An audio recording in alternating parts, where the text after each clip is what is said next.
Thank you, Dr. Rashid, for the very nice introduction, and thank you for RCEP Shaj for the invitation to talk with you today.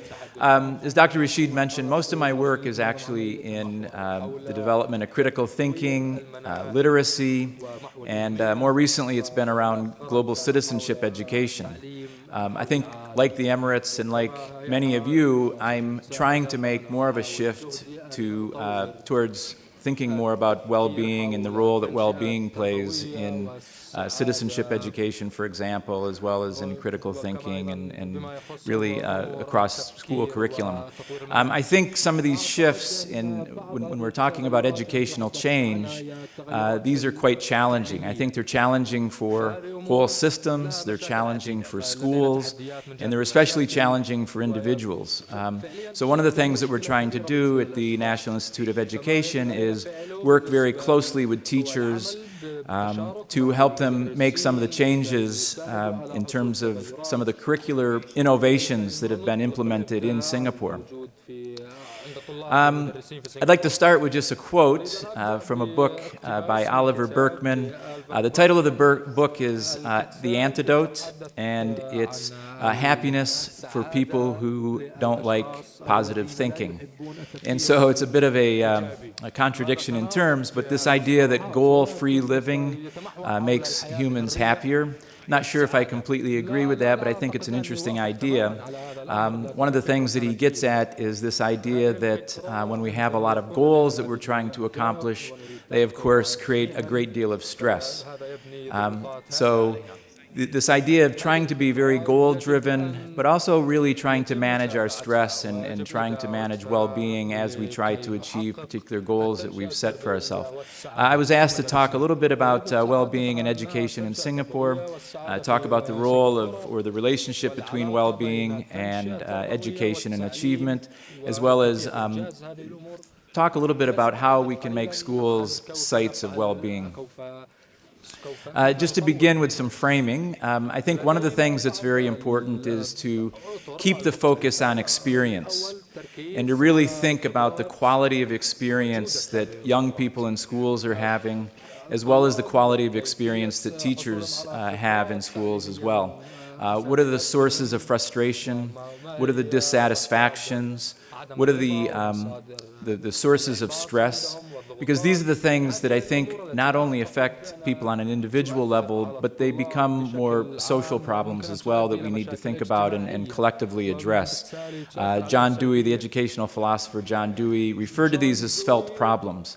And a lot of times these are problems that we experience directly in our everyday sort of experience. And so making this more of a focus, it really means going to the ground and talking to students, talking to teachers, getting a sense of some of the experiences that they're having in schools, I think is a very important thing. And I understand from Dr. Rashid that the ministry has been very proactive in terms of going into schools and talking with students and talking with teachers to sort of gauge the level of happiness and well-being in the schools. The other thing I think that's already been mentioned by Ramia as well is that there's multiple variables, I think, that we have to take into account. These operate at the personal level, but certainly the societal level. And I think there's also, this was mentioned in Ramia's talk as well, there's cultural notions of happiness, there's cultural notions of well-being that are important to be mindful about. I think we find ourselves in this moment right now where we're living in global society, and we're expecting to educate young people to be able to compete in a global knowledge economy. And the sociologist Richard Sennett has talked about the insecurities and the tensions this creates. So on the one hand, we're trying to help students achieve certain skill sets that are quite challenging in terms of their cognitive load. On the other hand, we're also trying to balance that with making sure that students are happy, that they're being taken well care of. And this creates a fundamental tension, I think. So Singapore is an interesting case study, I think, in terms of looking at this. It's a very high-performing education system, but it's also paying great attention to students' and teachers' well-being as well. So a lot of this is my sort of personal sense-making of what well-being means in education. As Ramya mentioned, there's been some studies like the Happy Planet Index, the New Economics Foundation, that's looking at this idea of well-being, and there's some common principles across these studies. A lot of it has to do with social relationships or social connection. It's also about people actively participating and contributing in society and feeling a sense of meaning and belonging. It's really about continual learning, so ongoing learning, developing new skills so that one can contribute to one's community or society. There's a lot of work around this idea that autonomy is important, that young people and teachers need to have a sense of autonomy. They need to feel like they can, that their voice is heard, that they're involved in decision making, that these are not just top-down decisions made by the ministry, but there's opportunities for teachers and schools and students to take initiative and take more ownership in terms of their own learning. One way to look at well-being in education is to think about it in terms of mindsets. And I'm not sure if you're familiar with the work of Carol Dweck, but there's a book that she's published around mindsets, and she talks about a growth mindset, which I think is important to think about. This idea that we can train young people to have a growth mindset, to be able to embrace challenge, to see challenge really as an opportunity. I think this was mentioned earlier by His Excellency that Emiratis love challenge. And so that's very much a growth mindset, that this is going to be a difficult shift for the education system. It's going to be a difficult shift for teachers. But embracing that challenge means that collectively you can work together to manage some of the tensions and problems that some of these changes will create. It means persistence or perseverance. It's this sort of doggedness. It's working hard to make sure you accomplish your goals, and being able to learn from critique. From constructive criticism. That's one way that we improve. So I think His Excellency also mentioned the need for thinking, critique, analysis, and that these are ways to move forward as a system and as a society. There's also social factors that have to be considered. And so there's quite a bit of work that suggests that income and wealth and socioeconomic status matter a great deal. And it's important to make sure that basic needs are taken care of before we can start to talk about well-being. That there needs to be adequate housing, adequate health care, and so on. Civic engagement and governance is important. Again, this sort of democratic spirit of coming together to address different kinds of problems in the education system or in society. Social factors prove to be of utmost importance. So it's the idea of respect, autonomy, culture, embracing one's culture and feeling part of a culture. And social support are probably the most important factors in terms of well-being. As Ramya mentioned, Martin Seligman's work has been very influential in the field of well-being. And one of the things that he notes is that it's important to shift from a notion of happiness to well-being, because happiness tends to be more episodic. It tends to be temporary. It changes, almost day to day, sometimes minute to minute. And so Seligman proposes this acronym of PERMA as these sort of measurable components of well-being. And so the P is positive emotions, the E stands for engagement, again this idea of flow that's kind of central in the work of some psychologists. It's being very engaged and on task in classrooms. Positive relationships, meaning and accomplishment, having a sense of accomplishment. If we apply this to education, it requires us to ask some questions of ourselves. So thinking about your own experience, maybe your own learning experiences, or thinking about your experiences as a teacher, what are the sources of great joy in your teaching or in classrooms? What are the sources of information, of inspiration? in your classrooms? What are the ways, what are the opportunities when students seem most engaged in classrooms? What's most meaningful to you as a teacher and to your students in terms of learning?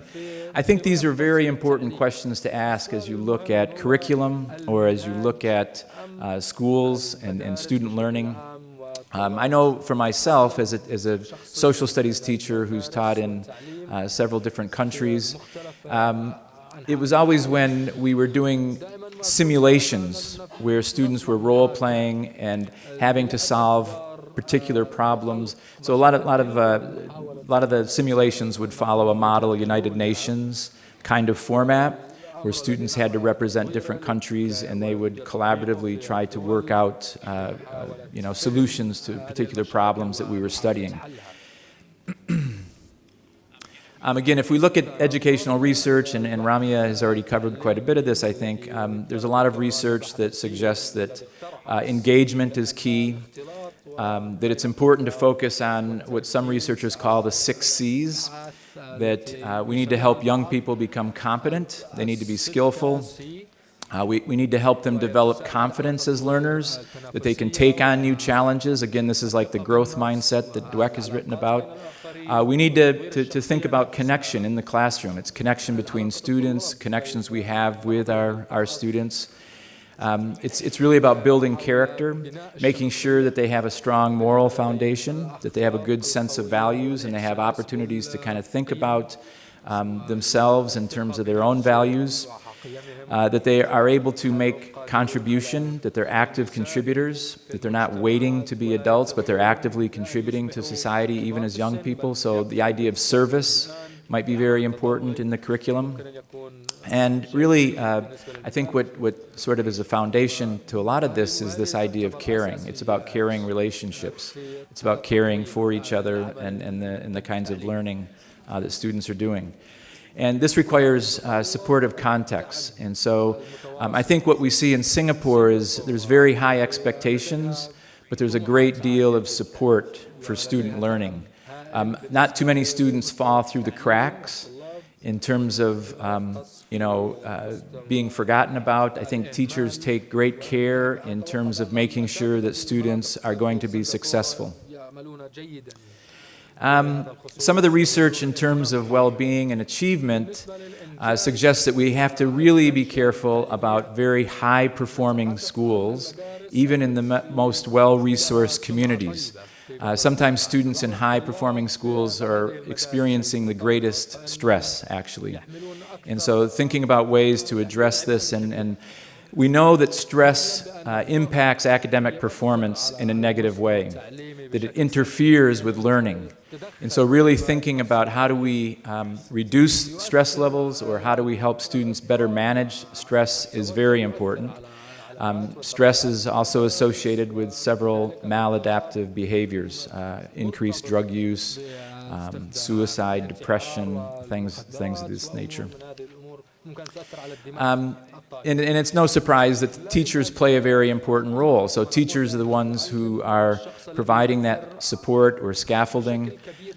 Warm teachers, supportive teachers, dependable teachers that students know they can count on, that students know that they can go to talk about their problems or issues are very important. It's also important to support student autonomy. Again, it's giving students greater ownership of their learning.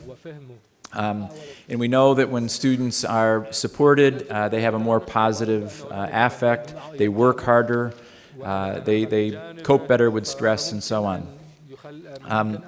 I also like the notion, we focus a lot in terms of critical thinking and literacy especially. We focus a lot on scaffolding students, and that's providing the necessary support to help them develop critical thinking skills or critical literacy skills, for example. But I really like the notion of collective scaffolding. And that means that you're really working with your students to develop a shared purpose. You're trying to develop shared norms or values in the classroom. So again, it allows students to have buy-in or to have input and to feel ownership in terms of classroom, what's going on in the classroom. Okay, so if we talk a little bit about Singapore now, So some of that is my own kind of sense-making. In Singapore, well-being has become even a political issue.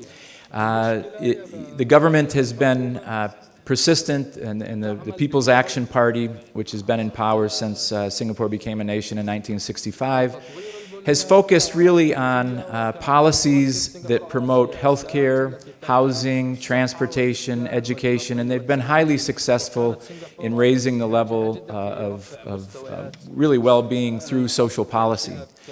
The opposition in the most recent general election in 2015 made well-being more of an issue in terms of pointing to some of the stress, especially academic stress, and then also talking about heavy workloads of teachers, talking about the in Singapore it's called kiasu. It's this high-achieving, competitive sort of nature that drives many Singaporeans. So they talked about the toll this is taking in terms of health and well-being.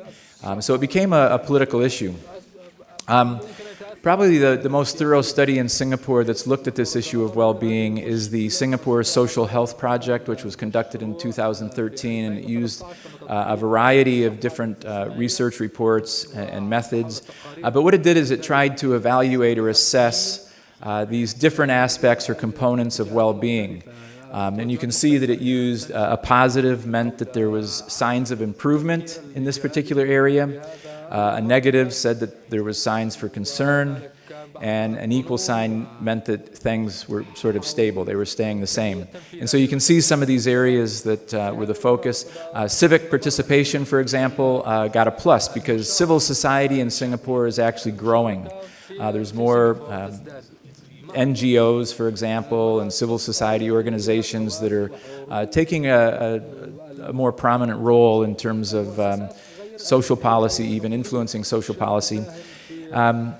You can see family, for example, has negative because, again, of some of the stress factors. Divorce rates seem to be rising and so on. Anyways, this is a pretty comprehensive report. We'll focus a little bit more on education here. Education was a neutral grade or assessment. And as you know, Singapore is one of the highest performing school systems in the world, especially in terms of PISA and TIM scores. So in terms of science and mathematics, Singapore is at the top of the world in terms of some of these international tests. So it's a very successful, high-achieving system. However, some of the issues that came up were the level of stress. There's a very strong exam culture. And so there's a primary school leaving exam, which students take when they're about 12, which will determine which secondary track they go into, which secondary schools they'll go into. There's O-level exams that are being taken right now in Singapore, and there's also A-level exams at the junior college level.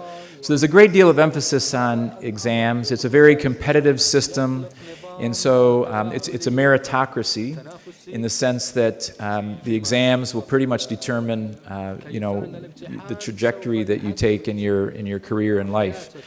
There's a great deal of concern about some of the stress and the excessive competition that this is leading to. Recently, and I'll just mention these very quickly, there's been quite a bit of press around student suicides. These have been as young as 11 or 12 years old, actually, and there were a couple at a very high performing institution in Singapore as well. I think one of the things that's impressive about the Singapore government is that they're very responsive to these kinds of issues, and so I think they're moving very quickly to try to address this and to think through what can be done to help students manage stress. There's also been concerns, again, these articles are just in the past month or so. There's concerns about teacher burnout. Teacher workloads are excessive in terms of some of the administrative tasks, the bureaucracy, paperwork that's required. And so again, this is something that the ministry has taken up to take a look at to see how this might be addressed. In terms of my own work, again, focused on teachers teaching critical thinking, we see quite a few tensions in terms of teachers wanting to teach critical thinking and creative thinking, but still the exam pretty much inhibiting and constraining the kinds of teaching that they can do. There's obviously out-of-bounds markers. These are sort of politically sensitive issues that teachers are quite anxious about. Although the more recent social studies curriculum is encouraging teachers to take on controversial issues discussion. And so again, this is an area where there's a great deal of uncertainty and so on. I was also going to talk a little bit about my own experience as a professor in the National Institute of Education, and I think, again, there's this sort of relentless growth and competition that we see. NIE has been ranked as high as 10 in the world in terms of institutions that are preparing teachers. We're part of Nanyang Technological University, and that is the fastest rising university in the world. And so there's a great deal of pressure in terms of continuing to rise in the rankings. And one of the concerns, I think, is, at what cost? And I think, it's been more difficult, for example, to get tenure and promotion for new hires. But it seems to be taking a bit of a toll on staff morale, for example. So again, how do we? I think one of the challenges I'm facing is how do we balance this drive for success and achievement in a very high-performing system with well-being to make sure that staff morale is positive and high, and that people feel like their voice is being heard and that their work is appreciated. Anyways, I'll quickly run through these. There's again, it's a strong meritocracy, but one of the debates in Singapore right now is really around this issue of meritocracy. Typically in Singapore, the type of meritocracy is what's called a relative meritocracy, in which people are ranked. And so, for example, when I evaluate staff, I'm not sure how you're evaluated here, but when I evaluate staff, I have to evaluate on a bell curve. So in some ways, there's winners and losers. I'm instructed to give a certain number of Ds, and that means no bonus. And it also means that it may impact your ability to get promoted. And so it results in, it can result in a fairly competitive environment. So some people are calling more for an absolute meritocracy, which sets standards. It sets high standards, but everybody has to try to reach those standards. And the argument is that that will promote more cooperative and collaborative kinds of work. People pull together. They help each other reach that standard. So again, this is something that's been under discussion and debate in Singapore.